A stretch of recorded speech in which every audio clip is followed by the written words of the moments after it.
நேற்று முளைத்த காளான்களை எல்லாம் வைத்துக்கொண்டு கன்னடர்களும் தெலுங்கர்களும் மலையாளிகளும் விளையாடி கொண்டிருக்கிறார்கள் தமிழோடு. அதற்கு இந்த கமலஹாசன் இன்றைக்கு அவருக்கு மாநிலங்களவை கிடைக்க போகிறது. ஐயா பழக்கருப்பையாவை வைத்து திமுக மீதும் முதல்வர் மு க ஸ்டாலின் மீதும் மற்றவர்கள் மீதும் அவர் வைக்காத விமர்சனமே இல்லை. தமிழ் தேசிய களத்தில் பயணிக்கக்கூடியவர்கள் கூட அந்த அளவுக்கு தரம் தாழ்ந்து யாரையும் திறனாய்வு அதாவது விமர்சிக்க மாட்டார்கள். அந்த அளவுக்கு கமலஹாசனுடைய பேச்சுகளை எடுத்து பாருங்க. மக்கள் நீதி மைய பேச்சுகளை திமுகவுக்கு எதிராக, மு க ஸ்டாலினுக்கு எதிராக, அவருடைய அமைச்சரவைக்கு எதிராக, உதயநிதி ஸ்டாலினுக்கு எதிராக, கனிமொழிக்கு எதிராக என்னவெல்லாம் பேசியிருக்காங்க.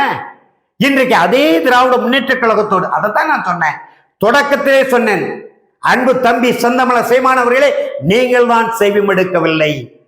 அவர் டெல்லி போய் மக்கள் நீதி மையம் என்ற அமைப்பை தொடங்கி நாம் தமிழர் கட்சிக்கு 2019 நாடாளுமன்ற தேர்தல் விழ வேண்டிய 17 லட்சம் வாக்குகளை மறைமாற்றி பின்னர் அதே அடித்தளமாக கொண்டு டெல்லிக்கு சென்று அங்கிருந்து ராகுல் காந்தியின் மூலமாக மு க ஸ்டாலினிடம் கைகோர்த்து இன்றைக்கு மாநிலங்களவை உறுப்பினராக வரப்போகிறார்.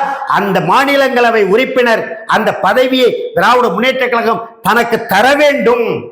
அப்பொழுது நாம் ஒரு பேசு பொருளாக இருக்க வேண்டும் என்ற நோக்கத்தில் தான் இந்த திரைப்பட நிகழ்ச்சியை நடத்தியிருக்காரு.